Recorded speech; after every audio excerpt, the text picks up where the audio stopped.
Imagine this. You're 8 months pregnant, pulling into your dream home after a joyful doctor's appointment, only to find a for sale sign hammered into your perfect lawn. Your husband of 15 years gone. He sold everything out from under you for his mistress. But wait, this isn't just a heartbreaking affair. It's a web of lies, fraud, international crime, and a decades-old vendetta that will shatter everything you thought you knew. From utter devastation to epic revenge watch as Sarah Mitchell rises from the ashes, turns the tables, and buys back her ex's entire empire. Twist betrayals and empowerment like you've never seen stick around till the end, because this story will blow your mind. If you're hooked already, hit that like button. If you've ever dreamed of sweet revenge, drop a comment with your biggest what would you do moment. Share this with a friend who needs some inspiration, and subscribe for more insane true story vibes like this one. Let's dive in. The golden hour sunlight streamed through the massive windows of the Mitchell estate, casting long shadows across the pristine marble floors. Sarah Mitchell, 38 and glowing with the radiance of her 32-week pregnancy, carefully maneuvered her BMW into the circular driveway. Her hands trembled with excitement as she clutched the ultrasound photos oozed from her afternoon appointment. "James, honey, you have to see these pictures," she called out, her hopes echoing through the cavernous foyer. "The doctor says she's absolutely perfect. Our little miracle is growing so beautifully." The house remained eerily silent. No warm greeting from her husband of 15 years, no excited footsteps rushing down the grand staircase to share in her joy. Something felt wrong. The pregnant wife, betrayed by silence, would soon discover the heartbreaking family drama that was about to unfold. Sarah's designer heels clicked against the marble as she made her way through their dream home, the same house where they had planned to raise their daughter, where James had promised they would grow old together. She paused at the threshold of his home office, expecting to find him buried in real estate contracts as usual. The room was empty. Walking toward the kitchen, Sarah noticed something that made her blood run cold. Through the floor-to-ceiling windows, she could see a man in a bright yellow vest hammering a for sale sign into their perfectly manicured front lawn. "Excuse me," Sarah called out, rushing outside as fast as her pregnant body would allow. "There's been some mistake. This house is not for sale." The realtor, a thin man in his 50s with kind eyes, looked genuinely confused. "Ma'am, I have the listing agreement right here. James Mitchell signed it this morning. The house is priced to sell quickly at $4.2 million. Sarah's world tilted on its axis. The husband affair with Mistress scenario she had feared in her darkest moments was becoming a devastating reality. "That's impossible. I'm Sarah Mitchell. This is my home. My husband would never sell our house without telling me, especially not while I'm pregnant with our first child." The realtor's expression softened with sympathy. "Ma'am, I'm sorry, but I have all the paperwork. Mr. Mitchell said you were aware of the sale. He mentioned you both wanted a fresh start before the baby arrives." Sarah's hands shook as she pulled out her phone, dialing James's number with fingers that felt numb and disconnected from her body. The call went straight to voicemail. She tried again and again. Racing back into the house, Sarah searched desperately for any sign of James, any explanation for this nightmare. In their bedroom, she found a single sheet of paper on her pillow, written in James's familiar handwriting. "Sarah, the house is sold. I'm with Victoria now. This is for the best. The pregnancy has made you emotional and unstable. I need space to think. Don't try to contact me. My lawyer will be in touch." The paper fluttered from Sarah's hands as her knees buckled. She sank onto their king-size bed, the same bed where James had held her just last week, promising that everything would be perfect once their daughter arrived. The same bed where they had made love, where he had whispered that she was the only woman he would ever need. Sarah's eyes fell on her nightstand where her worn copy of Eat, Pray, Love sat next to a framed photo of their wedding day. Her mother had given her the book years ago, saying every woman needed to remember that she was capable of creating her own happiness. As Sarah picked up the book with trembling hands, she realized that her own journey of self-discovery was about to begin in the most painful way possible. The ultrasound photos scattered across the floor as Sarah clutched her belly, feeling her daughter's gentle kicks against her ribs. This midlife betrayal story was just beginning, and Sarah had no idea how much worse things were about to become. Sarah sat in what was once the nursery she had lovingly prepared for her daughter, surrounded by the ruins of her carefully planned life. The rain that had started during her confrontation with the realtor now streamed down the windows in thick rivulets, creating a watery curtain between her and the outside world. Baby clothes lay scattered across the hardwood floor, like fallen dreams mixed with the ultrasound photos that had brought her such joy just hours earlier. The pregnant wife, betrayed by the man she trusted most, found herself replaying every moment of the past few months, searching for signs she had missed. When had James become a stranger? When had their midlife crisis marriage transformed from loving partnership to cruel deception? Her phone rang, startling her from her spiral of grief. James's name appeared on the screen, and Sarah answered with desperate hope. James, thank God. Please tell me this is all some horrible mistake.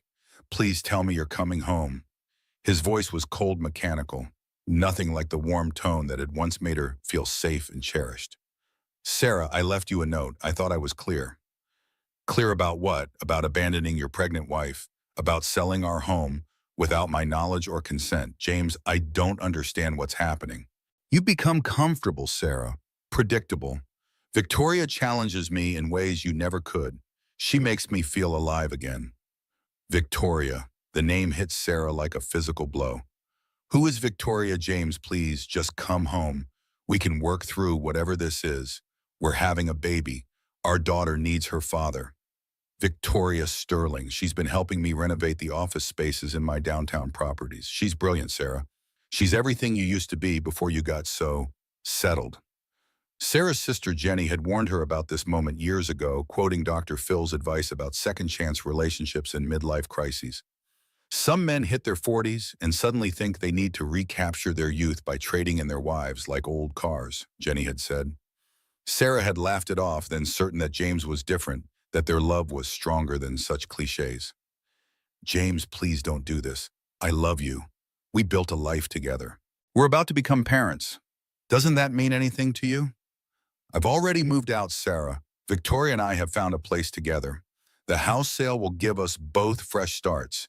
You'll get half the proceeds, minus what I've already invested in new ventures. Half the proceeds of my own home. James, this house is in both our names. You can't just sell it without my signature. There was a long pause before James responded, and when he did, his voice carried a smugness that made Sarah's stomach turn. Check the papers in my desk drawer, Sarah. You signed the property transfer documents last month when you thought you were signing tax forms. My attorney drew them up. The line went dead, leaving Sarah staring at her phone in disbelief. With shaking hands, she made her way to James's home office and began rifling through his desk drawers. There, in a manila folder labeled Tax Documents 2024, she found the papers she had signed without reading carefully. Hidden among legitimate tax forms were property transfer agreements that essentially signed away her rights to their home. Sarah's vision blurred as she realized the depth of James's deception. This hadn't been a sudden decision born of midlife crisis. This had been planned, calculated, deliberate. Her husband had been plotting to leave her while she was pregnant, and she had knowingly helped him do it. The sound of a car door slamming in the driveway made Sarah's heart leap with hope. Maybe James had come to his senses. Maybe he was coming home to fix this nightmare. She rushed to the window and saw her sister Jenny hurrying up the front steps, her face etched with concern. Sarah, I've been calling you for hours, Jenny said as she burst through the front door. I heard about the for sale sign from Mrs. Patterson next door. What the hell is going on? Sarah collapsed into her sister's arms, finally allowing herself to cry. He left me, Jenny. James left me for another woman and he sold our house. I'm 32 weeks pregnant and I have nowhere to go. Jenny held her sister tightly, her own eyes filling with tears. Oh, honey, I'm so sorry. I should have seen this coming. There were signs. What signs? What do you mean? The way he's been working late every night for months. The way he stopped talking about the baby. The way he looked at other women when we were out to dinner last month. I thought about saying something, but I didn't want to plant seeds of doubt if I was wrong. Sarah pulled back to look at her sister's face. You think he's been planning this for months? Sarah, I found his credit card statements in the mailbox yesterday. They were delivered to my address by mistake. There were charges for expensive dinners at restaurants you two never went to. Hotel rooms when he was supposedly at business conferences in town. Jewelry purchases from stores you wouldn't shop at. The betrayal cut deeper with each revelation. Sarah sank onto the living room sofa, the same sofa where she and James had binged episodes of The Good Wife just weeks earlier. She had felt so sorry for Alicia Florrick dealing with her husband's public humiliation and betrayal. Now Sarah found herself living the same nightmare, except her humiliation was private, personal, and somehow even more devastating. Jenny, I need to check our bank accounts. James said something about investments and new ventures. Sarah's laptop was still on the kitchen counter, where she had left it that morning while researching baby gear online. With trembling fingers, she logged into their joint checking account. The balance showed $347. That's impossible, Sarah whispered. We had over $100,000 in that account last week. Jenny peered over her sister's shoulder at the screen. Look at the transaction history, Sarah. The recent transactions told a story of systematic financial abandonment. Large withdrawals, transfers to accounts Sarah didn't recognize, payments to companies she had never heard of. The most recent transaction was a $50,000 transfer to Sterling Design Solutions, with a note that read, Phase 2 complete. Phase 2 complete, Sarah read aloud. What the hell does that mean? As if summoned by her questions, Sarah's phone buzzed with a text message from an unknown number. Check James's jacket pocket in the front hall closet. You deserve to know the truth about what you are really dealing with. A concerned friend. Laura's heart pounded as she made her way to the front hall closet. James's navy blazer hung there, the one he had worn to their anniversary dinner just 2 months ago. In the inside pocket, she found a business card for Sterling Design Solutions and a handwritten note in feminine script. Phase 2 complete. Time for Phase 3. Thank you for being such a useful partner. All my love, V. The pregnant wife, betrayed by her husband's calculated deception, stared at the note, understanding finally dawning. This wasn't a spontaneous affair or a midlife crisis. This was a carefully orchestrated plan, and Sarah had been nothing more than a pawn in Victoria Sterling's game. Jenny, Sarah said, her voice barely a whisper, I think I'm in even more trouble than we realized. The next morning brought no relief from the nightmare that had become Sarah's reality. She had spent the night on Jenny's couch, unable to return to the house that was no longer hers, unable to sleep as her daughter kicked restlessly against her ribs, as if sensing her mother's distress. The husband affair with Mistress had evolved into something far more sinister than Sarah could have imagined. I'm going with you, Jenny announced over breakfast, watching Sarah push scrambled eggs around her plate. You're not confronting this Victoria woman alone. I need to understand what's happening, Jenny. That note, it sounded like James and I were both just pieces in some larger game. Sterling Design Solutions occupied the entire top floor of a gleaming downtown office building, the kind of upscale space that screamed success and sophistication. The elevator ride to the 20th floor felt like an eternity, giving Sarah time to study her reflection in the polished steel doors. Dark circles under her eyes, pale-skinned hair pulled back in a messy ponytail. She looked exactly like what she was, a pregnant woman whose world had collapsed overnight. The reception area was a study in modern elegance, all clean lines and expensive artwork. A young woman with perfectly styled blonde hair looked up from her desk with a practiced smile. Good morning. How can I help you? I'm here to see Victoria Sterling. I'm Sarah Mitchell. The receptionist's smile faltered slightly. I'm sorry, but Ms. Sterling doesn't see clients without appointments. I'm not a client, Sarah said, her voice gaining strength. I'm the pregnant wife of the man she's been sleeping with. Before the receptionist could respond, a door at the far end of the reception area opened and a woman stepped out. Victoria Sterling is everything Sarah was not: tall, sleek, polished. Her dark hair was cut in a severe bob that somehow made her look both professional and dangerous. She wore a tailored black dress that probably cost more than Sarah's monthly grocery budget. Sarah Mitchell, Victoria said, her voice smooth and confident. I've been expecting you. You've been expecting me. Of course, I imagine you have questions. Victoria gestured toward her office. Please come in, both of you.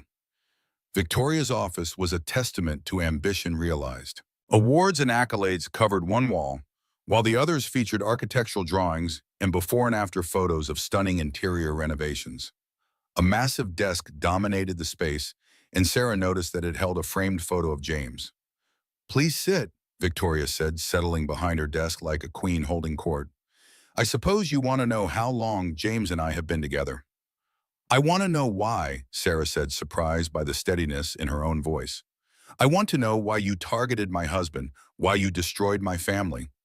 Victoria's laugh was like ice crystals falling. Targeted Sarah, you give me too much credit.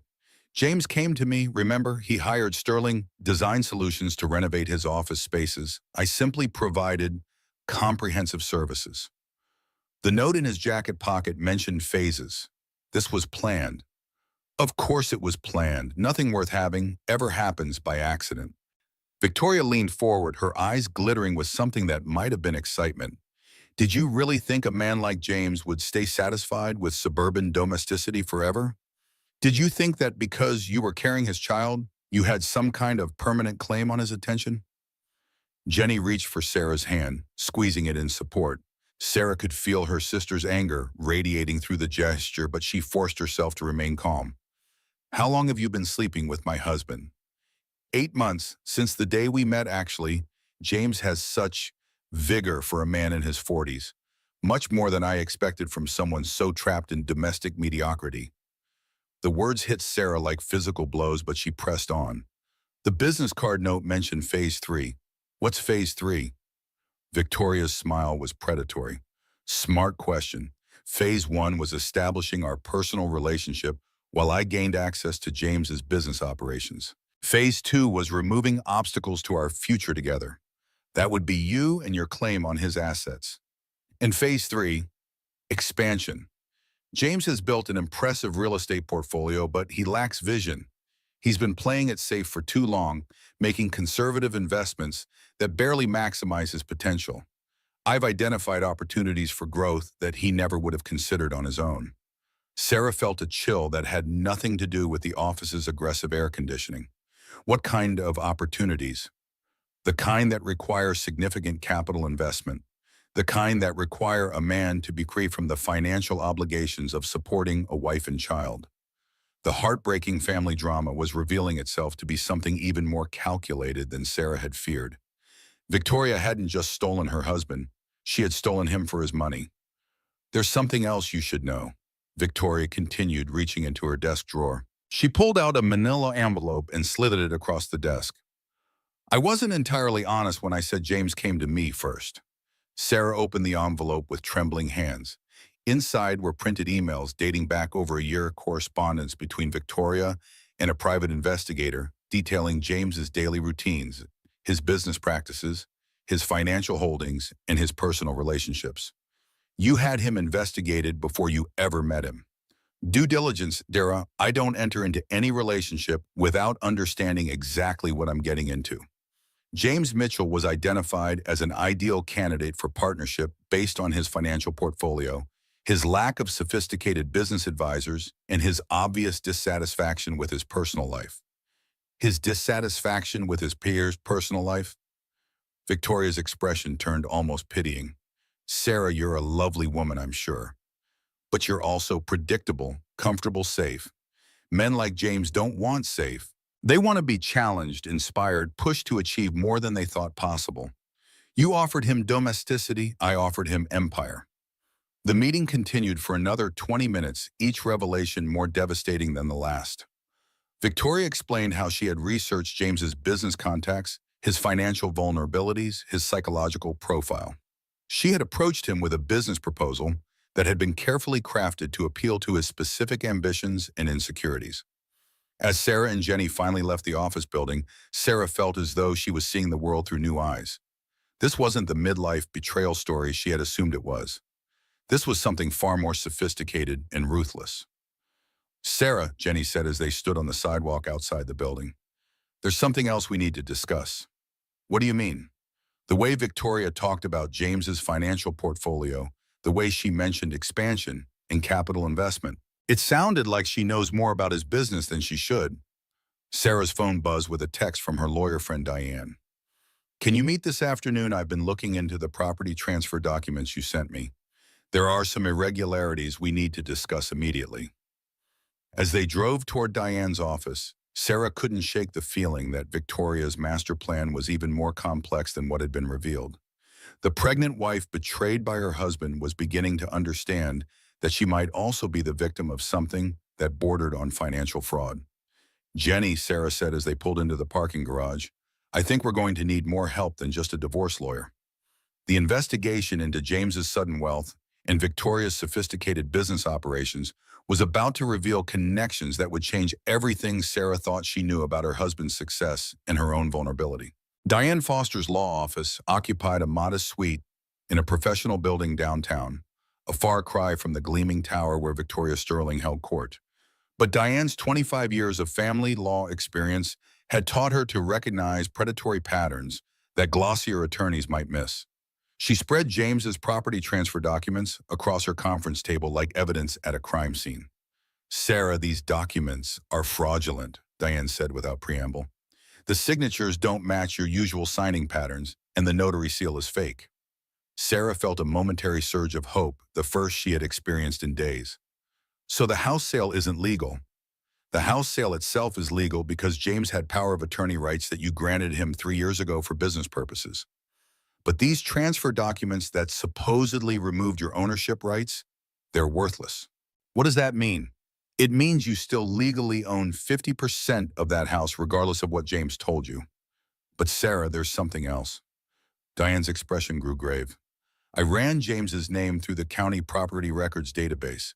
In the past 6 months, he's been transferring ownership of multiple properties to offshore shell companies. Jenny leaned forward. Is that legal?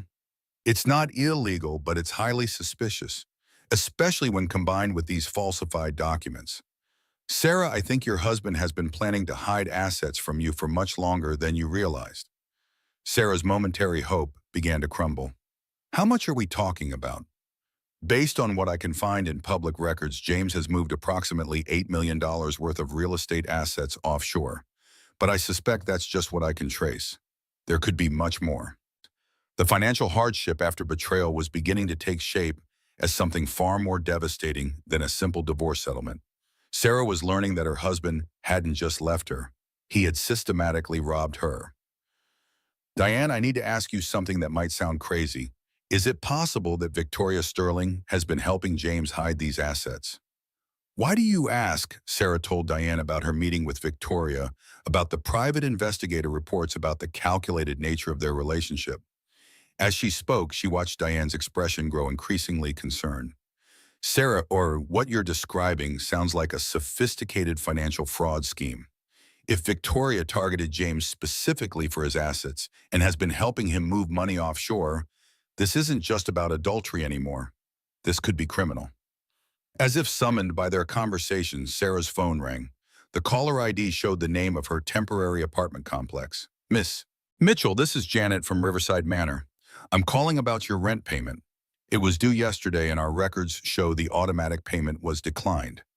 Sarah's stomach dropped. That's impossible. The payment comes directly from my joint account with my husband. I'm sorry, ma'am, but we've had several attempts to process the payment and they've all been declined for insufficient funds. We need to receive payment within 24 hours or we'll have to begin eviction proceedings. After hanging up, Sarah immediately called her bank. The news was devastating, but not surprising. James had emptied their joint checking account the previous evening, transferring the remaining funds to an account she couldn't access. He's cutting off my access to money. Sarah said, her voice barely a whisper. He's trying to force me into homelessness while I'm pregnant. The first consecutive catastrophe was just the beginning. 2 hours later, while meeting with a financial advisor that Diane had recommended, Sarah began experiencing sharp abdominal pains. The stress of the past few days, combined with the financial devastation she was facing, had pushed her body beyond its limits. Sarah, we need to get you to the hospital right now, Jenny said, watching her sister double over in pain. The emergency room at St. Mary's Hospital was a blur of bright lights and concerned voices. Sarah found herself alone in a sterile room, connected to monitors that tracked both her vital signs and her baby's heartbeat. The sound of her daughter's irregular heartbeat filled the room, a staccato rhythm that matched Sarah's own anxiety. Mrs. Mitchell, your blood pressure is dangerously elevated, Dr. Sarah Kim explained, reviewing the test results. We're going to need to keep you overnight for observation. The stress you're experiencing is affecting both you and your baby. As Sarah lay in the hospital bed connected to an IV drip, and listening to the beeping monitors, she felt more alone than she ever had in her life. James hadn't answered any of her calls. Her marriage was over, her home was sold, she was facing eviction, and now her pregnancy was at risk. The third consecutive catastrophe arrived via Jenny's laptop the next morning. "Sarah, you need to see this," Jenny said, her face pale as she held up the screen. The local news website featured a prominent story with the headline, "Real Estate Mogul's Messy Divorce Rocks Local Business Community."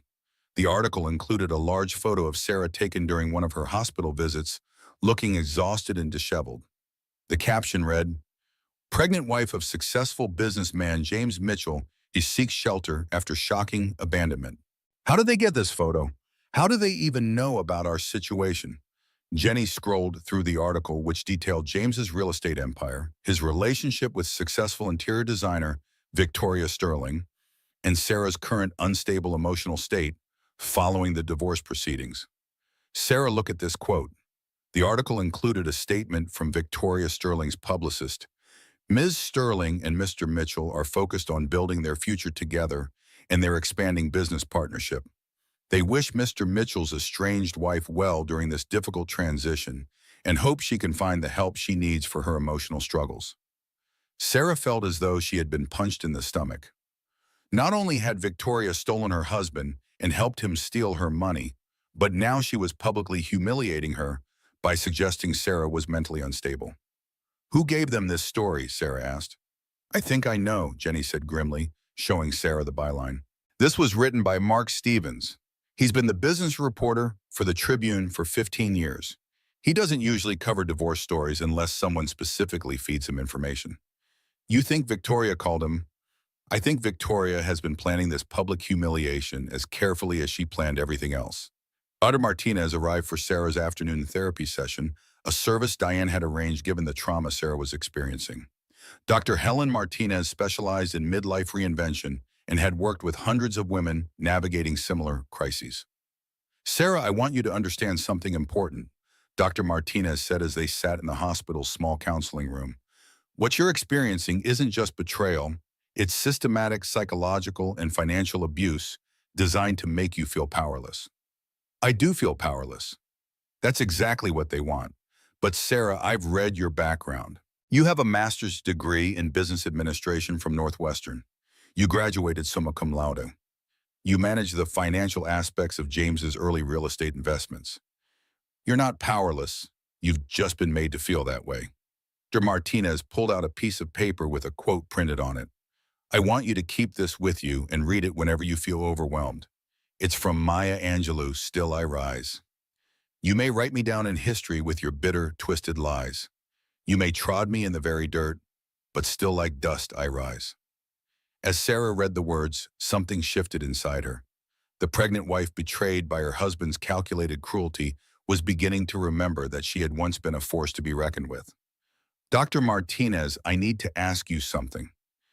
Is it possible for someone to recover from this level of financial devastation?" "Not just possible, Sarah. In my experience, women who survive this kind of systematic abuse often become more successful than they ever imagined possible. But it requires you to stop thinking of yourself as a victim and start thinking of yourself as a warrior." That evening, as Sarah prepared to leave the hospital, her private investigator called with news that would change everything. "Sarah, I've been digging deeper into James's offshore investments. Viktor Kozlov, the Russian investor I mentioned, isn't just a business partner. He's connected to money laundering operations in 3 countries. If James has been working with him, your husband might be unknowingly involved in international financial crimes." The legal battles ahead were about to become far more complex than a simple divorce case. Sarah was learning that her husband's betrayal might have put them both in the crosshairs of federal investigators. As she gathered her belongings to leave the hospital, Sarah made a decision that would alter the course of everything that followed. She was going to fight back. The midlife betrayal story that had begun with her devastating discovery was about to become a tale of resurrection and revenge. Sarah's temporary refuge at Jenny's modest townhouse became the unlikely headquarters for what felt like a military operation. The dining room table was covered with legal documents, financial records, and printouts from her private investigator. The pregnant wife betrayed by systematic fraud was transforming into something her husband had never seen before, a woman with nothing left to lose and everything to gain. I can't believe I lived with him for 15 years and never noticed how calculating he could be, Sarah said, sorting through credit card statements that revealed months of deception. Jenny poured them both cups of herbal tea, her own divorce papers scattered nearby. Sarah, we were both trained to trust. Mom always told us that marriage meant believing in your partner completely. She never warned us that some partners aren't worthy of that trust. The sisterly bonding over late-night document reviews had revealed something unexpected. Jenny was also discovering her own strength through her divorce from her emotionally abusive husband. The two sisters, both in their late 30s, were learning to support each other in ways they never had before. I found something today, Jenny said, pulling out a manila folder. Remember when James used to travel to those business conferences? The ones where he said wives weren't invited. Sarah nodded, remembering how hurt she had felt being excluded from what seemed like important professional events. I called the conference centers. Sarah, half of those conferences never existed. James was lying about his business trips for over 2 years. The revelation felt like another small piece of a larger puzzle clicking into place. Sarah's therapy with Dr. Martinez had helped her understand that James's deception hadn't been a recent development triggered by midlife crisis. It had been a long-term pattern of systematic manipulation. Jenny, I need to tell you about the support group Dr. Martinez recommended. The one for women dealing with the financial abuse. It's more than that. These women have been through exactly what we're experiencing, and some of them have rebuilt their lives in incredible ways. The next evening, Sarah attended her first meeting of the support group held in the basement of a community center downtown. The room was simple but welcoming, with folding chairs arranged in a circle and motivational posters covering the walls.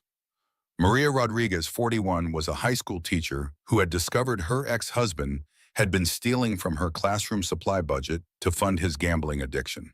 When I found out, I thought my career was over, she told the group. But I learned that being a victim and being a survivor are two completely different things. Beth Chen, 47, had survived bankruptcy when her ex-husband's business partner embezzled their entire savings. The day I realized I could live on pasta and determination was the day I started building my real life, she said with a laugh that carried years of hard-won wisdom.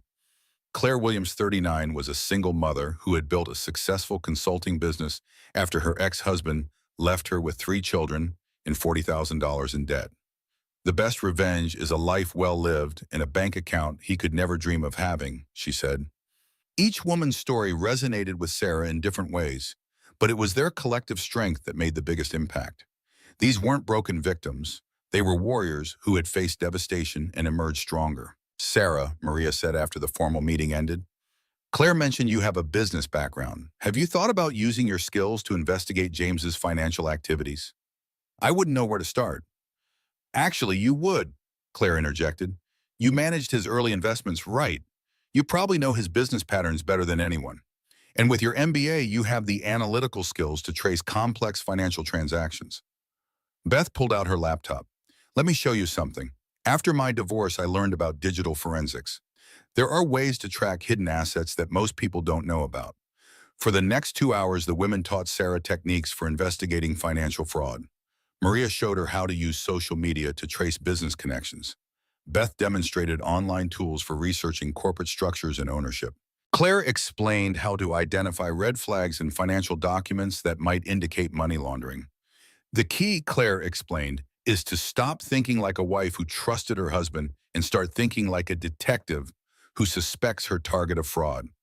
Sarah felt a surge of empowerment unlike anything she had experienced since her world collapsed. The female empowerment she was discovering wasn't just about emotional healing. It was about reclaiming her intellectual capabilities and using them as weapons. When Sarah returned to Jenny's house that night, she was carrying a new sense of purpose, along with several notebooks full of investigative strategies. But the emotional peak of utter despair was waiting for her. Jenny met her at the door with tears in her eyes. Sarah, something happened while you were at the meeting. What now? James had you banned from the country club and the church and the book club you've been part of for 8 years. He told them you've been having emotional breakdowns and might be dangerous. The social isolation hit Sarah harder than the financial devastation had. The country club where she had played tennis every Tuesday for 10 years, the church where she had volunteered for countless charity events, the book club where she had found intellectual stimulation and friendship, all of it was gone. He's trying to destroy not just my financial security, but my entire social identity, Sarah said, sinking onto Jenny's couch. It gets worse. Mrs. Patterson called. She said James told the neighbors that you've been stalking him and Victoria. He's trying to make everyone believe you're mentally unstable. The systematic destruction of Sarah's reputation felt like the cruelest betrayal yet. James wasn't just leaving her. He was ensuring that she would have no support system, no community, no credibility when she tried to fight back. That night, Sarah stood outside the country club gates in the pouring rain, watching through the fence as people she had considered friends enjoyed their evening dinner service. The security guard who had known her for years wouldn't even make eye contact as he turned her away. The pregnant wife, betrayed by her husband's comprehensive destruction of her life, felt the full weight of her isolation. She was 8 months pregnant, effectively homeless, financially cut off, and now socially ostracized. The midlife crisis marriage that had once seemed so solid had revealed itself to be a carefully constructed illusion. But as Sarah stood in the rain watching her former life continue without her, something remarkable happened. Instead of feeling defeated, she felt angry. And anger, Dr. Martinez had taught her, was far more useful than despair. Returning to Jenny's house, Sarah made a decision that would change everything. She was going to stop grieving the life James had stolen from her and start building the life she deserved. Jenny, she said, pulling out her old business school transcripts, look at this. The transcripts showed a magna cum laude graduate with a 3.9 GPA in special recognition in financial analysis and strategic planning. Sarah stared at the documents, remembering the ambitious young woman who had earned those grades. I'd forgotten how smart I used to be, Sarah said quietly. You're still that smart, Sarah.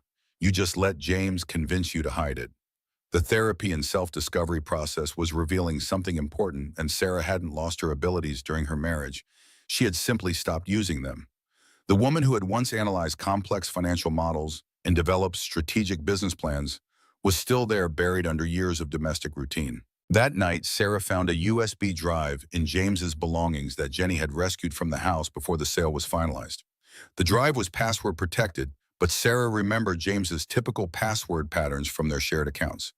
When the files opened, Sarah found herself looking at the blueprint for her own destruction.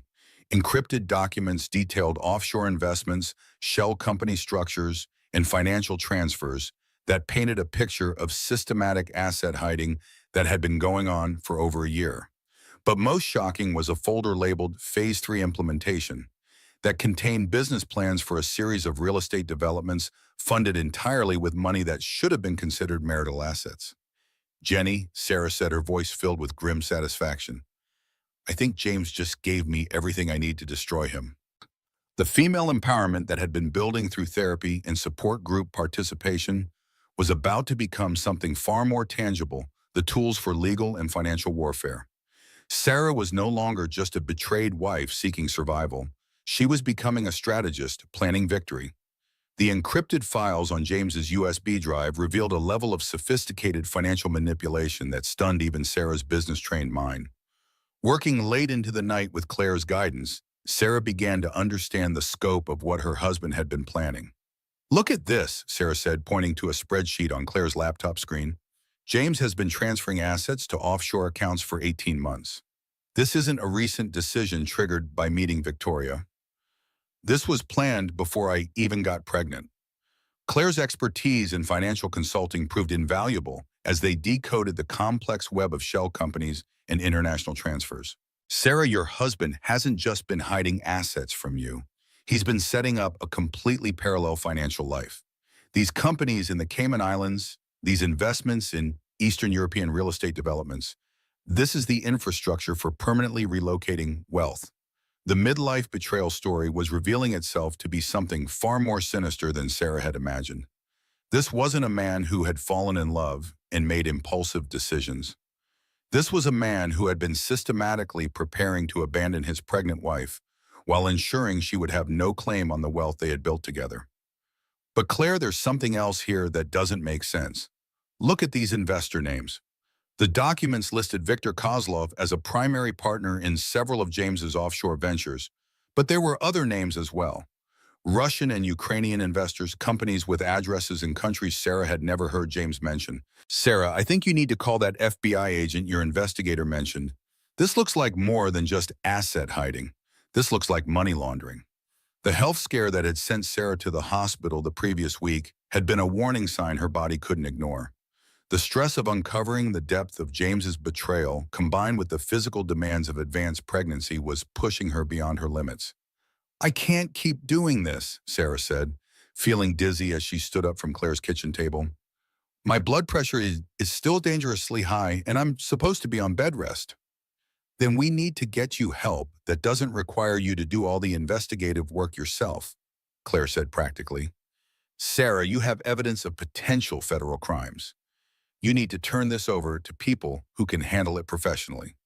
Martinez's afternoon therapy session focused on helping Sarah process the psychological impact of discovering that her entire marriage had been built on lies. Sarah, what you're experiencing is a form of betrayal trauma that goes beyond typical infidelity, Dr. Martinez explained. You're not just grieving the loss of your husband's love, you're grieving the discovery that the person you thought you knew never really existed. I keep trying to remember if there were signs I missed, but then I realized that James was deliberately hiding his true self from me for years. How do you recover from finding out your whole life was a lie? By refusing to let his lies define your future. Sarah, you have a choice. You can spend the rest of your life trying to understand why James deceived you, or you can focus your energy on building something better than what he destroyed. The therapy sessions were helping Sarah understand that her healing process needed to be active rather than passive. Instead of waiting to recover from James's betrayal, she needed to create new purpose and meaning in her life. Dr. Martinez, I've been thinking about something. What if I could help other women who are going through similar situations? What if I could use my business background and what I'm learning about financial investigation to offer consulting services to women dealing with financial abuse? That's an excellent idea, Sarah. There's nothing more healing than transforming your trauma into a tool for helping others. That evening, Sarah received an unexpected visitor. Her mother, Helen Mitchell, arrived from Phoenix with 2 suitcases and a determined expression. Sarah, honey, I'm sorry it took me so long to get here, Helen said, embracing her pregnant daughter. I've been dealing with some family business, but I should have come immediately when Jenny called. Mom, you didn't need to fly all the way here. I know this is hard for you too. Sarah, there's something I need to tell you about your father's estate, something I should have mentioned years ago. Helen explained that Sarah's father had left a substantial inheritance that had been held in trust managed by a family lawyer in Phoenix. The trust had been generating income for over 20 years, and Sarah was entitled to access the principal now that she was facing financial hardship. How much money are we talking about, Mom? $50,000 plus accumulated interest. It's not a fortune, but it's enough to give you options James can't control. The hidden savings that Sarah had forgotten about felt like a lifeline thrown to a drowning woman. For the first time since her world collapsed, she had access to money that James couldn't steal or freeze. But as Sarah was processing this unexpected good news, she discovered something that made her blood run cold. Victoria Sterling had somehow gained access to the support group meeting Sarah attended. She's been recording our sessions, Beth told Sarah urgently over the phone. Maria noticed her car in the parking lot during last night's meeting, and when we checked, we found a digital recording device hidden under one of the chairs. Why would Victoria want to record our support group meetings? Think about it, Sarah. If she's been working with James to destroy your credibility, recordings of you discussing your emotional struggles could be used against you in custody proceedings. The discovery that Victoria had been infiltrating Sarah's safe space felt like a violation that went beyond even the financial fraud. Victoria wasn't just stealing Sarah's husband and money, she was stealing her privacy and her healing process. Beth, we need to be more careful about where and how we communicate. Agreed. But Sarah, this also tells us something important. Victoria is worried about something. People don't go to these lengths unless they feel threatened. That night, Sarah's phone rang with a call that would change everything. The caller ID showed FBI. Mrs. Mitchell, this is Special Agent David Reyes. I understand you may have information relevant to an ongoing federal investigation. Agent Reyes explained that the FBI had been investigating Viktor Kozlov's financial operations for 3 years, focusing on suspected money laundering through real estate investments in the United States. Mrs. Mitchell, we believe your husband may be either a co-conspirator in these operations or an unwitting participant being used to legitimize illegal financial transfers. Agent Reyes, I have documentation that might be helpful to your investigation. We'd like to meet with you as soon as possible. But Mrs. Mitchell, I need to warn you that if your husband is involved in criminal activity, you could also be at risk. These are dangerous people who don't hesitate to eliminate threats to their operations. As Sarah hung up the phone, she felt the weight of a decision that would determine not just her financial future, but potentially her safety and that of her unborn daughter. The pregnant wife betrayed by her husband's criminal associations was about to become a federal witness in an international money laundering investigation. The legal battles ahead were no longer just about divorce proceedings and asset division. Sarah was entering a world where the stakes were measured not just in dollars, but in lives. The FBI field office downtown felt like something from a movie, all glass and steel, and serious-faced agents moving with purpose. Sarah sat in a sterile conference room, her hands folded over her 8-month pregnant belly, while Agent David Reyes spread photos and documents across the table. Mrs. Mitchell, I need you to look at these photos and tell me if you recognize any of these people, Agent Reyes said. The first photo showed Viktor Kozlov at what appeared to be a business dinner. He was a heavy-set man in his 60s with salt and pepper hair and calculating eyes. The second photo made Sarah's heart stop. That's Victoria, she said, pointing to a younger woman seated next to Victor. But this photo looks like it was taken years ago. She looks like she's in her early 20s. This photo was taken in Brighton Beach, New York in 2008. The woman you know as Victoria Sterling was then known as Victoria Kozlova. She's Victor's daughter. Sarah felt the room spin around her. The husband affair with Mistress had just revealed itself to be something far more sinister and complex than she had ever imagined. You're telling me that Victoria is Victor's daughter, that this entire relationship with James was orchestrated by a family of criminals. That's exactly what we're telling you. Victoria Kozlova changed her name and created a new identity when she moved to the city 5 years ago. Everything about her relationship with your husband appears to have been planned as part of a larger operation to gain access to legitimate real estate businesses for money laundering purposes.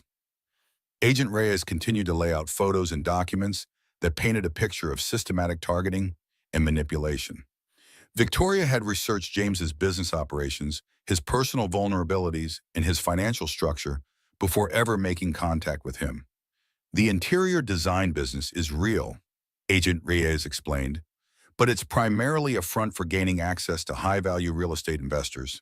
Victoria targets successful but naive businessmen who can be manipulated into providing cover for illegal financial operations.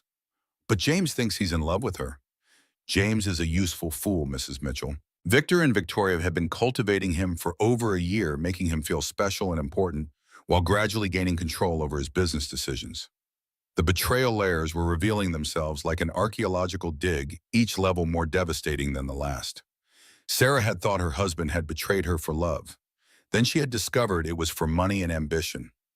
Now she was learning that he had been systematically manipulated by professional criminals who had never cared about him at all. Agent Reyes, there's something else you need to know. Sarah told him about the USB drive, about the offshore investments, about Victoria's infiltration of her support group. With each detail, Agent Reyes's expression grew more serious. Mrs. Mitchell, you and your unborn child may be in immediate danger. If Victor and Victoria realize that you have access to documentation that could expose their operation, they won't hesitate to eliminate that threat. Are you saying they would hurt my baby? I'm saying these are people who have killed to protect smaller secrets than what you've uncovered. The FBI offered Sarah protective custody, but she refused. I want to help you build a case against them. I want them to pay for what they've done to my family. Mrs. Mitchell, that would require you to wear a wire to have direct contact with both Victor and your husband. Given your advanced pregnancy and the stress you've already endured, it's an unreasonable risk. Agent Reyes, these people have destroyed my life, stolen my husband, and manipulated him into stealing my money. They've turned him into a criminal and made me complicit in their crimes without my knowledge. I want justice. The decision to become an active participant in the FBI investigation felt both terrifying and empowering. Sarah was no longer just a victim trying to survive her husband's betrayal. She was becoming an agent in bringing down the criminals who had orchestrated her destruction. But the emotional peak of utter despair was still to come. That evening, Sarah returned to Jenny's house to find James waiting in the living room. For a moment, her heart leaped with irrational hope. Maybe he had come to his senses. Maybe he was ready to end this nightmare and come home. "Sarah, we need to talk," James said, looking more haggard than she had ever seen him. "James, where have you been? I've been trying to reach you for days. I've been thinking about us, about the baby, about what I've done." For a moment, Sarah allowed herself to believe that her husband had finally seen through Victoria's manipulation. But then she noticed the manila folder in his hands. "Sarah, I found some things in Victoria's apartment that I think you need to see." James opened the folder and pulled out photographs that made Sarah's blood run cold. They were pictures of her father taken shortly before his death when Sarah was 12 years old. But her father wasn't alone in the photos. He was meeting with a young man who looked exactly like Victor Kozlov. Victoria had these hidden in a safe in her bedroom, James said, his voice shaking. Sarah, I think Victor has been planning this for much longer than any of us realized." "What are you saying?" "I'm saying I think your father's car accident wasn't an accident. I think Victor killed your father, and this entire operation has been about revenge against your family, not just about money laundering." The photos showed Sarah's father, Thomas Richardson, meeting with Victor in what appeared to be a business setting. Additional documents in the folder revealed that Thomas had been investigating irregularities in real estate transactions involving Eastern European investors 26 years ago. "Your father was an honest man, Sarah. He was trying to expose Victor's early money laundering operations. Victor had him killed to protect his business and then spent 26 years planning revenge against his family." Sarah felt her legs give way as she sank onto Jenny's couch. The heartbreaking family drama that had begun with her husband's betrayal was revealing itself to be the culmination of a decades-long vendetta that had started with her father's murder. "James, why are you telling me this? Why now?" "Because I just realized that Victoria never loved me. She's been using me to get to you. The whole relationship, the affair, convincing me to leave you, it was all about positioning you for maximum vulnerability so Victor could destroy your father's daughter the same way your father tried to destroy his business." The ultimate betrayal layer was finally revealed. Sarah hadn't just been the collateral damage in her husband's midlife crisis. She had been the primary target of a criminal organization seeking revenge for her father's integrity. "James, I'm going into labor," Sarah said, feeling a sharp pain in her abdomen. "What?" "But it's too early. The baby's coming now." As James rushed Sarah to the hospital, she realized that her daughter was about to be born into a world where her family was under attack by dangerous criminals who had already killed once and wouldn't hesitate to kill again. The emergency C-section at 35 weeks felt like both an ending and a beginning. As Sarah slipped into unconsciousness under anesthesia, she didn't know that James was signing papers that would give Victoria Sterling power of attorney over her medical decisions while she was unable to advocate for herself.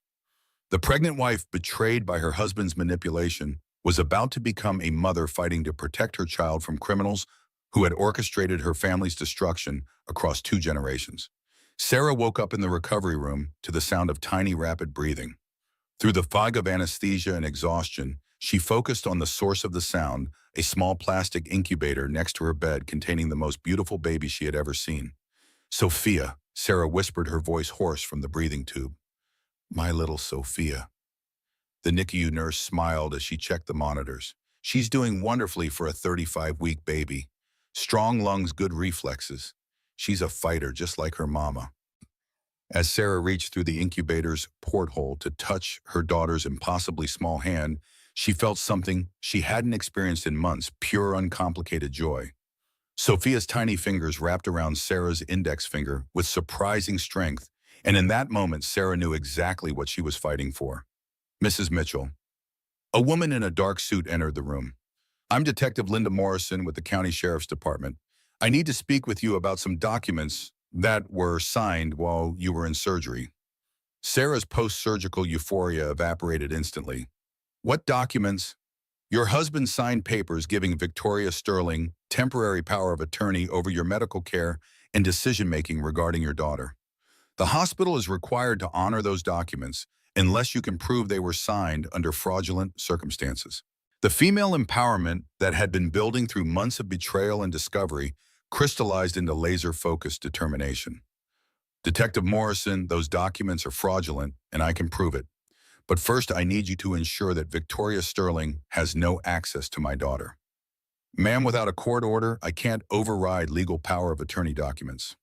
Then get me a court order. In the meantime, I want security cameras on this room, and I want my sister Jenny listed as the only person authorized to make decisions for me if I'm unable to do so myself. Dr. Martinez arrived within hours of Sarah's request, bringing with her a team of advocates from the Women's Crisis Center where she volunteered. The legal battle that ensued was swift and decisive. Your Honor, Sarah's emergency attorney argued before the family court judge. These power of attorney documents were signed while Mrs. Mitchell was under general anesthesia and unable to consent. Furthermore, we have evidence that Victoria Sterling is not who she claims to be and is currently under federal investigation for financial crimes. Victoria's lawyer attempted to argue that James had legal authority as Sarah's husband to make medical decisions on her behalf, but Diane Foster had done her homework. The fraudulent property documents the evidence of systematic financial abuse, and James's involvement with criminals under federal investigation painted a picture of a man who could not be trusted with anyone's welfare. The judge's ruling was unambiguous. All power of attorney rights are revoked immediately. Mrs. Mitchell retains full decision-making authority over herself and her minor child. Mr. Mitchell's visitation rights are suspended pending investigation of the criminal allegations. As Sarah held Sophia in her arms that evening, she realized that becoming a mother had fundamentally changed her perspective on everything that had happened. This wasn't just about recovering from betrayal anymore. It was about building a safe and prosperous future for her daughter. Jenny, Sarah said as her sister helped her navigate the breast pump machinery, I've made a decision about my business plan. What do you mean? Dr. Martinez helped me understand that my healing process needs to be active, not passive. I'm going to start a consulting firm that helps women investigate and recover from financial abuse. Sarah, you're exhausted. You just had major surgery and you're dealing with federal investigators. Don't you think starting a business right now might be overwhelming? Jenny, I have an MBA in financial analysis. I've spent months learning investigation techniques from the FBI, and I have firsthand experience with every type of financial fraud and manipulation these women are likely to encounter. Plus, I have something James and Victoria never counted on. What's that? I'm angry, really truly angry. And anger is excellent fuel for building something great. Sarah's business plan took shape over the following weeks. Phoenix Rising Consulting would offer comprehensive services to women escaping financial abuse, asset investigation, legal document analysis, divorce strategy, and post-separation financial planning. Her first client came through the support group. Maria introduced Sarah to Carmen Rodriguez, a 43-year-old nurse whose husband had been secretly refinancing their home to fund his gambling addiction.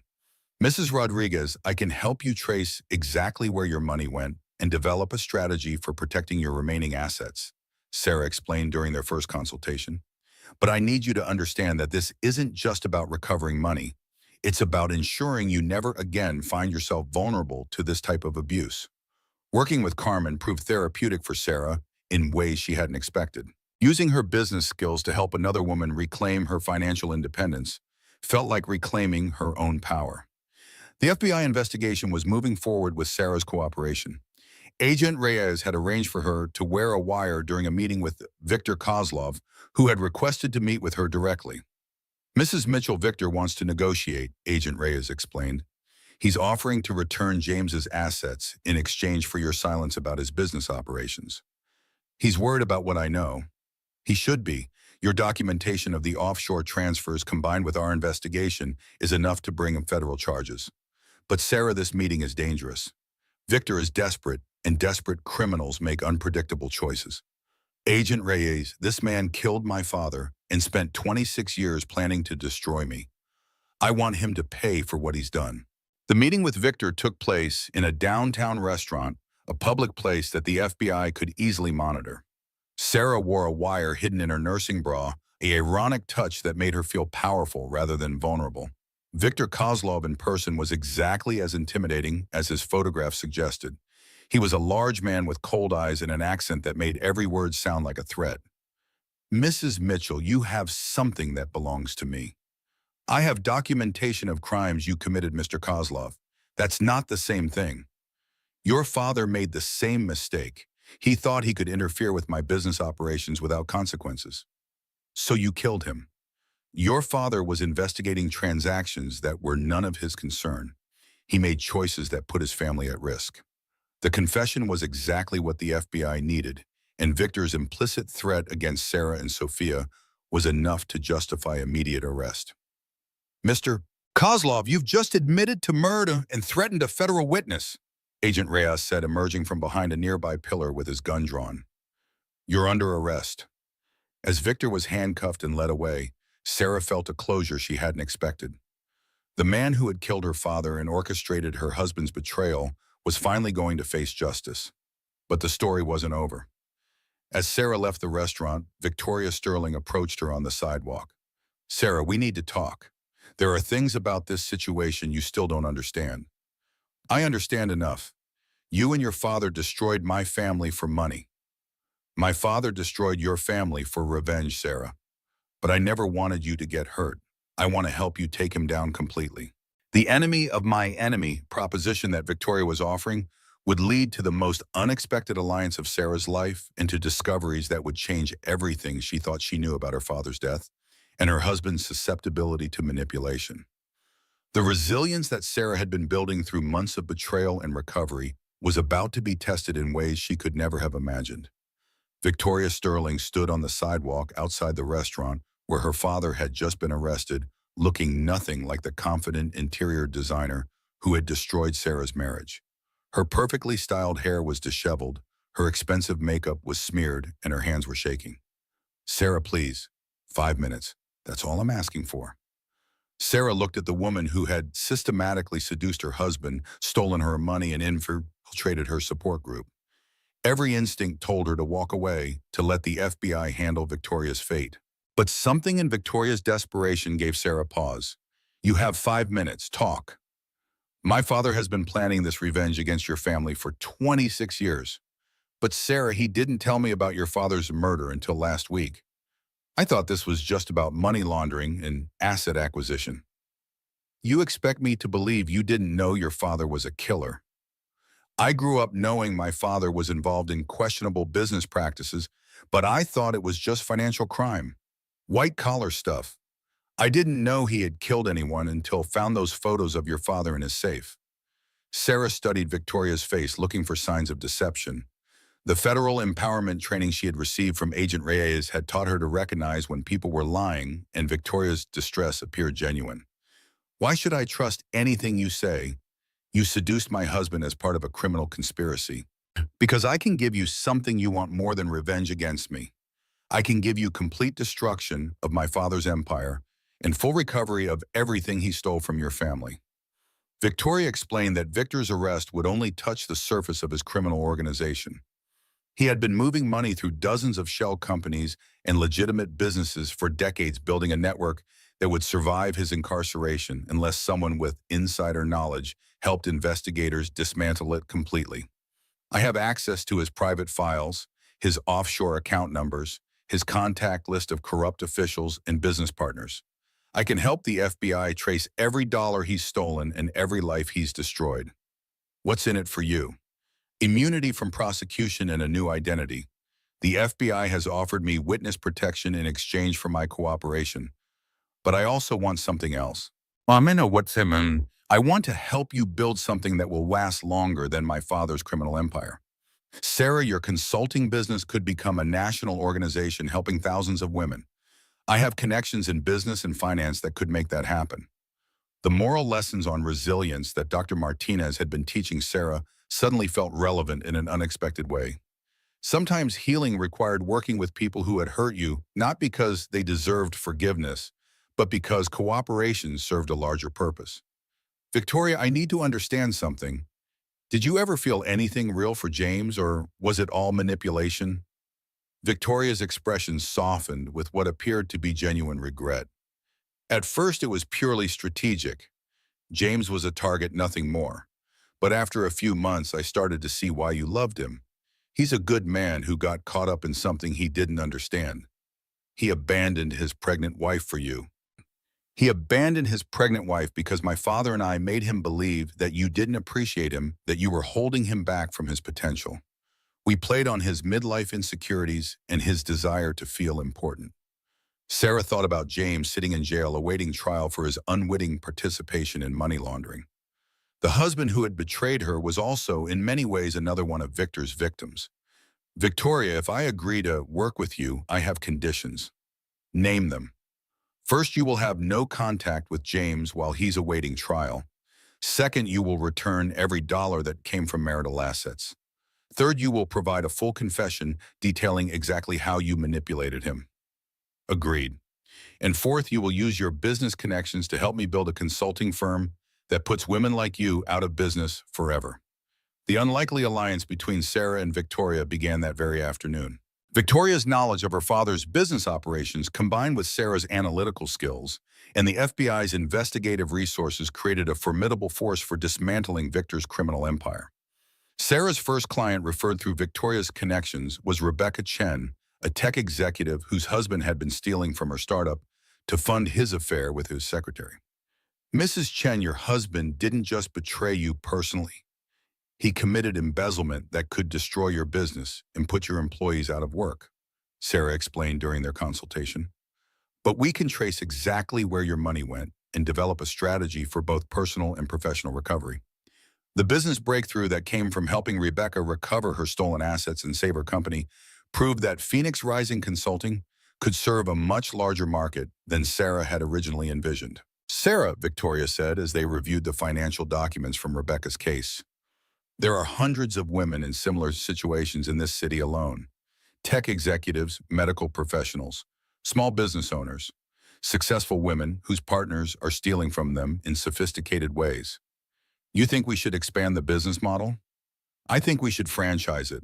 Take Phoenix Rising National with licensed consultants in every major city offering the same services to women dealing with financial abuse. The support network expansion that began with Sarah's original support group was evolving into something much more ambitious. Maria had developed a digital forensics curriculum for training other women in asset investigation. Beth had created a legal resource database that could be replicated in other cities. Claire had designed a business model for sustainable consulting practices. Ladies, Sarah announced at their weekly meeting, I want to discuss something that might change all of our lives. Sarah presented the plan for national expansion of Phoenix Rising Consulting, with each of the original support group members becoming regional directors responsible for training and supporting other women's recovery. Think about it, Sarah said. We could help thousands of women avoid the kind of devastation we've all experienced. We could create a network of survivors who become advocates and protectors for other women. The cultural reference to Erin Brockovich that Sarah had embraced months earlier felt more relevant than ever. She was no longer just an ordinary woman taking on powerful, corrupt men.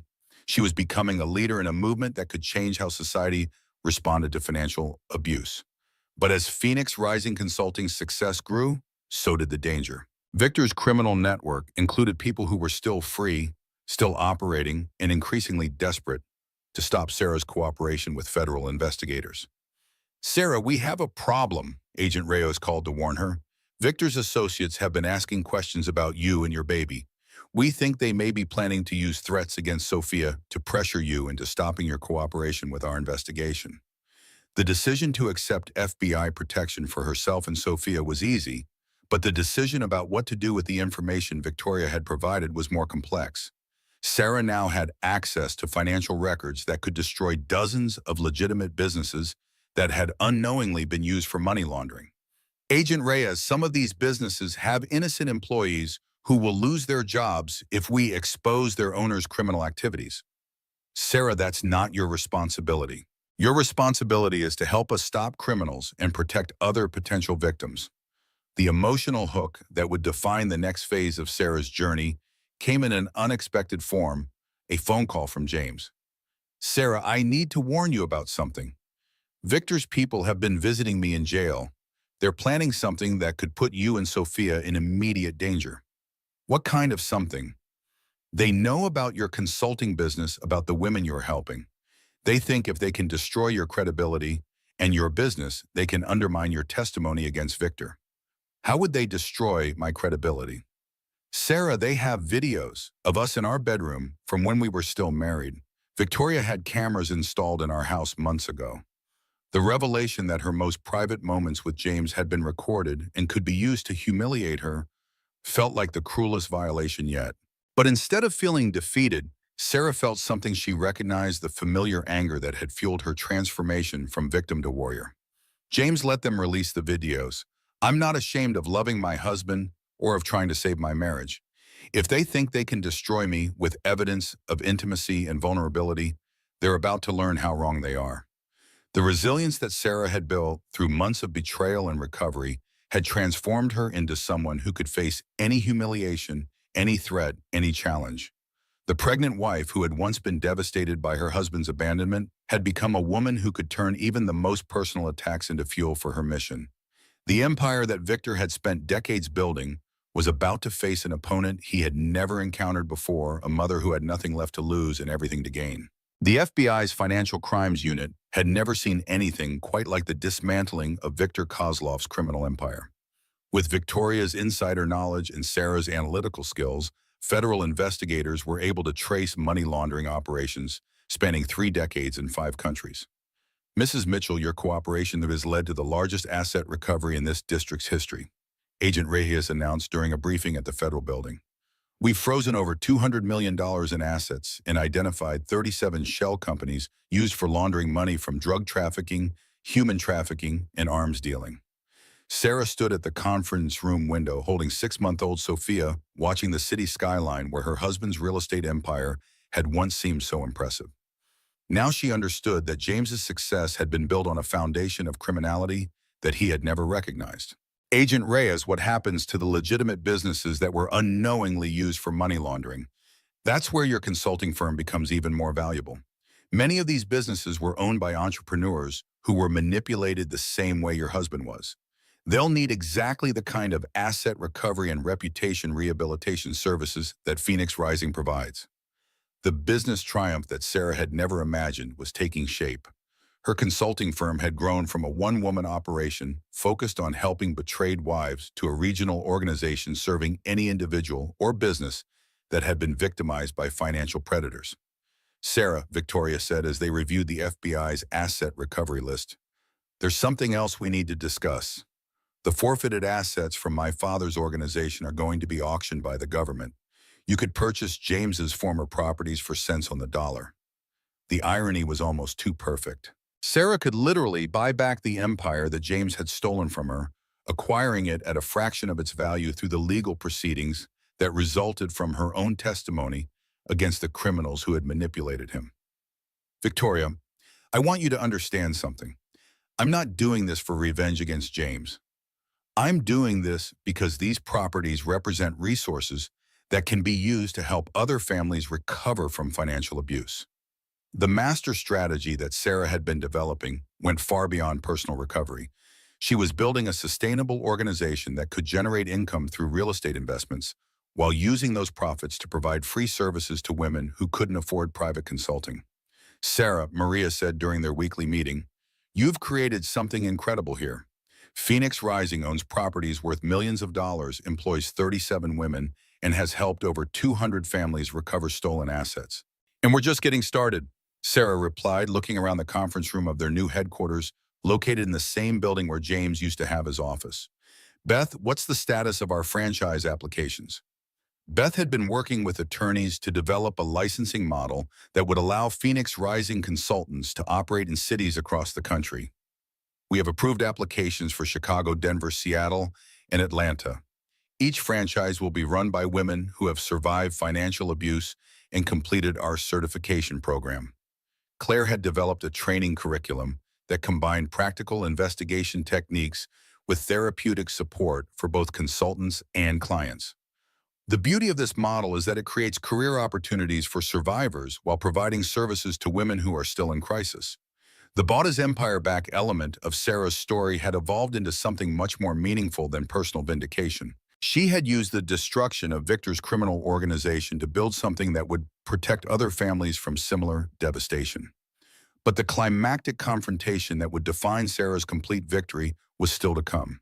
James was released from federal custody after serving 6 months in exchange for his cooperation with the investigation. His testimony about Victor and Victoria's manipulation had been crucial for securing convictions, and the federal prosecutor had agreed that James was more useful as a witness than as a defendant. "Sarah, I know I have no right to ask for your forgiveness," James said when he arrived at Phoenix Rising's headquarters to return some of Sarah's personal belongings that had been held as evidence. "But I need you to know that I understand now how completely I was manipulated. James, I'm not interested in relitigating our marriage. I'm interested in making sure this never happens to another family. That's what I want to talk to you about. Sarah, I want to help." James explained that his real estate license had been suspended pending ethical review, but that his knowledge of property development and business operations could be valuable to Phoenix Rising's expansion plans. "I'm not asking you to forgive me or take me back. I'm asking you to let me contribute to what you're building here." Sarah looked at the man who had once been her husband, noting how much he had changed during his months in custody.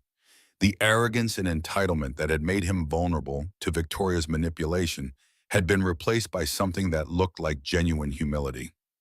"James, I'll consider allowing you to volunteer with our business development committee, but only under specific conditions. Name them. You will have no decision-making authority. You will undergo psychological counseling to address the personal issues that made you susceptible to manipulation. And you will never have any contact with our clients without supervision." The resolution building that Sarah was orchestrating wasn't about reconciliation. It was about demonstrating that even people who had caused tremendous harm could find ways to contribute to healing if they were willing to do the work of genuine accountability. Victoria's final betrayal came when the FBI revealed that she had been working with federal investigators for almost a year before approaching Sarah. "Mrs. Mitchell Victoria Sterling contacted us 18 months ago, shortly after her father told her about your father's murder," Agent Reyes explained.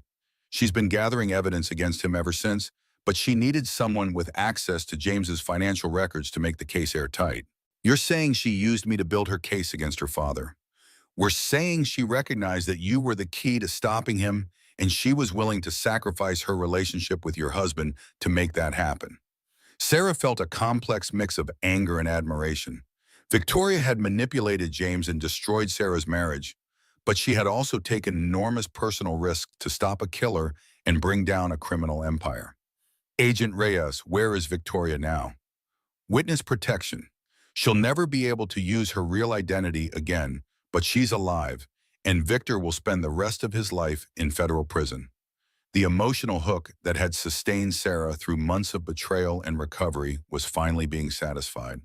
Victor Kozlov, the man who had killed her father and orchestrated her family's destruction, would never again be able to hurt anyone. But the story wasn't over. As Sarah stood in her penthouse office looking out over the city, where she now owned more real estate than James had ever controlled, her assistant brought her a package that had been delivered by courier. Inside the package were photographs of her father and documents that revealed the final piece of the puzzle. Her father hadn't just been investigating Victor's money laundering operations. He had been working with federal law enforcement to build a case against an entire network of Eastern European criminals operating in American cities. The note attached to the documents was brief but chilling. "Your father's work is finished. Victor is in prison, but the network he built is still operating. Your daughter's generation deserves better. The game isn't over. A friend." As Sarah read the note, she realized that her victory over Victor was just the first battle in a larger war.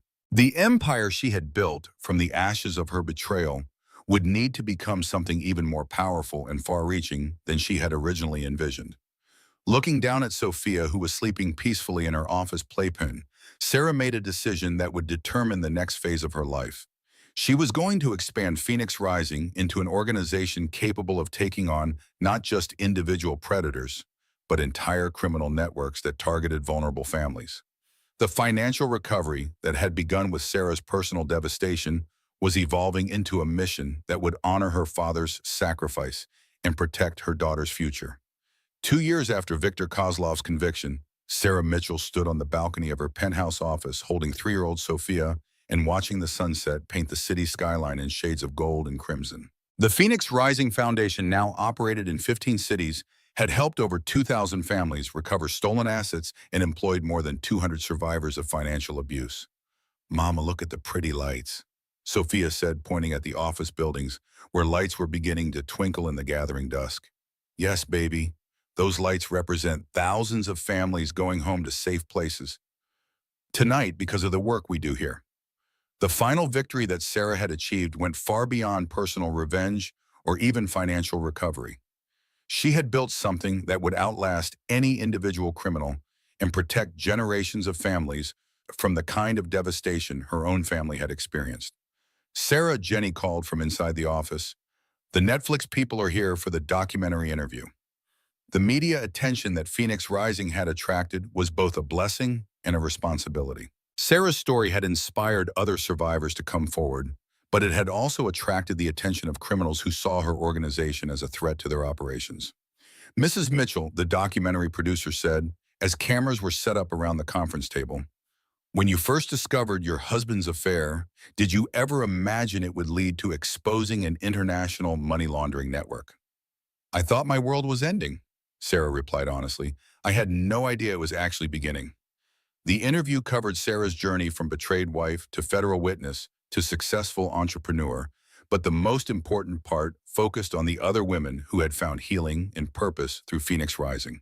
Maria had become the organization's director of training, developing curricula that were now used by law enforcement agencies to teach financial crime investigation. Beth led the legal advocacy department, helping victims navigate complex court proceedings. Claire ran the franchise development program, ensuring that Phoenix Rising consultants maintained the highest standards of service and ethical practice. "The most remarkable thing about Phoenix Rising," the producer observed, "is that it transforms victims into advocates.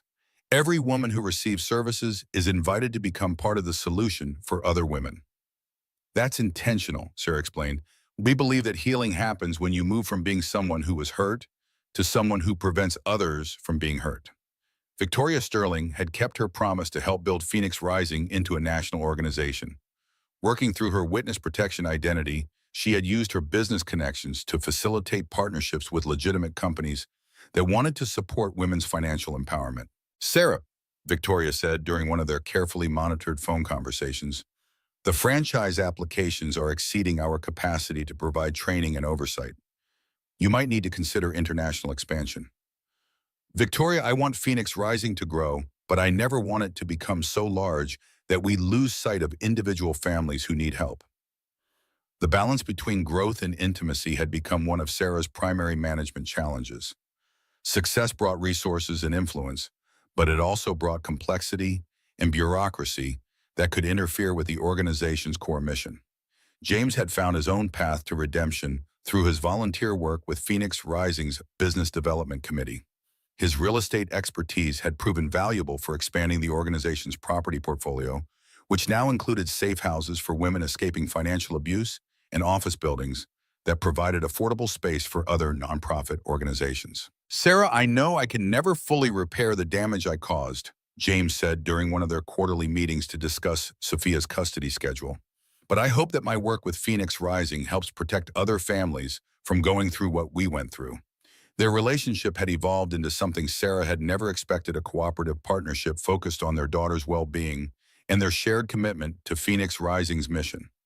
It wasn't marriage, but it was functional and respectful. "James, I want you to know that I forgive you for what happened, not because you deserve forgiveness, but because carrying anger serves no purpose for me or for Sophia." The moral lessons on resilience that Dr. Martinez had taught Sarah years earlier had proven true healing required transforming pain into purpose, and purpose created meaning that transcended individual suffering. Dr. Martinez had become Phoenix Rising's Director of Therapeutic Services, ensuring that both clients and staff received the mental health support necessary for sustainable recovery. "Sarah, you've created something unprecedented," Dr. Martinez said during their annual strategic planning retreat, "an organization that provides comprehensive services while also serving as a model for transforming trauma into social change." The Still I Rise Foundation that Sarah had named after Maya Angelou's poem had grown beyond anything she had originally envisioned. The foundation funded research into financial abuse, lobbied for stronger legal protections for victims, and provided scholarships for women pursuing business and law degrees. The most important thing we've learned, Sarah told the documentary cameras, is that financial abuse is never just about money.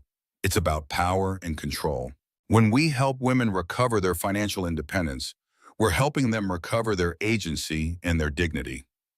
As the documentary crew finished their interviews and began packing up their equipment, Sarah received the phone call that would define the next chapter of her life. Mrs. Mitchell, this is Senator Patricia Rodriguez from California. I'm calling about the Financial Abuse Prevention Act that's currently before Congress. Senator Rodriguez explained that federal legislation had been introduced that would require banks to provide additional protections for accounts held by vulnerable individuals, mandate reporting of suspicious financial activity in domestic relationships, and provide funding for organizations like Phoenix Rising. Mrs. Mitchell, your testimony before Congress could be crucial for getting this legislation passed. Would you be willing to come to Washington? The invitation to testify before Congress felt like the culmination of everything Sarah had built since her world collapsed in that suburban driveway 3 years earlier. The pregnant wife betrayed by her husband's affair had become a national advocate for financial justice. But as Sarah celebrated this milestone with her team, she received the mysterious package that would remind her that some battles never truly end. The package contained photographs of Viktor Kozlov in federal prison, but he wasn't alone.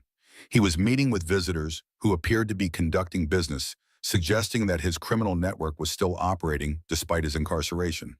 More disturbing were photographs of Sophia playing in the daycare center at Phoenix Rising's headquarters, taken from what appeared to be a considerable distance with a telephoto lens. The note attached to the photographs was brief but clear. Victor's son is continuing the family business. Your work has made you valuable enemies. Protect what matters most. A friend.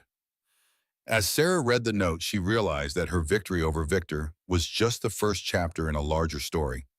The empire she had built to protect families from financial predators had made her a target for the next generation of criminals who saw her organization as a threat to their operations. But instead of feeling afraid, Sarah felt the familiar surge of determination that had carried her through every previous challenge. She had built Phoenix Rising from nothing, transforming her own devastation into a force for protecting other families. If Victor's Hwapani wanted to continue his father's legacy of destruction, he would discover that Sarah Mitchell had built something far more powerful than anything the Kozlov family had ever created. Standing on her penthouse balcony as darkness fell over the city, holding Sophia close and watching the lights that represented thousands of families living safely because of Phoenix Rising's work, Sarah made a decision that would define the next phase of her mission. She was going to expand Phoenix Rising into an international organization capable of taking on criminal networks wherever they operated. The pregnant wife betrayed by her husband's affair had become something far more powerful, a mother building a legacy of protection that would shield her daughter's generation from the kind of evil that had destroyed previous generations of her family. The happy ending that Sarah had achieved wasn't a conclusion. It was a foundation for even greater victories ahead. The Phoenix had risen from the ashes of betrayal and was ready to soar higher than ever before. Looking down at the city she now helped protect, Sarah smiled as she thought about the words that had sustained her through her darkest moments. Still I rise. The rise was far from over. 5 years after Viktor Kozlov's conviction, Phoenix Rising had become more than an organization. It had become a movement. The foundation operated in 22 countries, had helped over 50,000 families recover from financial abuse, and had trained more than 3,000 professional advocates. Sarah's memoir, Bought and Sold: A Wife's Journey to Reclaim Her Life, had spent 43 weeks on the New York Times bestseller list and had been translated into 18 languages. The proceeds funded Phoenix Rising's international expansion and provided full scholarships for survivors pursuing graduate degrees in business law and social work. But the most meaningful measure of Sarah's success wasn't found in statistics or accolades. It was found in moments like the one she experienced on a Tuesday morning in her penthouse office, when 8-year-old Sophia burst through the door with a drawing she had made at school. "Mama, I drew our family," Sophia announced, spreading the colorful artwork across Sarah's desk. The drawing showed Sarah and Sophia standing in front of a large building with Phoenix Rising written across the top in careful third-grade lettering. But what made Sarah's heart swell was the inclusion of all the other figures Sophia had drawn around them. Jenny Maria, Beth Claire, Dr. Martinez, and even James, all connected by a rainbow that arched over the entire scene. "This is beautiful, sweetheart. Tell me about all these people." "They're our family," Sophia said matter-of-factly. "Not the kind of family where everyone lives in the same house, but the kind where everyone takes care of each other." Sarah realized that her daughter understood something profound about love and loyalty that transcended traditional definitions. Sophia was growing up in a world where family meant commitment and support rather than biological connection or legal obligation. "Mama," Sophia continued, "Mrs. Martinez says you help people who are sad become strong. Is that true?" "Yes, baby. Sometimes people get hurt by someone they trusted, and we help them remember how powerful they really are. When I grow up, I want to help people remember how powerful they are too." As Sarah hugged her daughter, she knew that the legacy she had built from the ashes of betrayal would continue long after she was gone.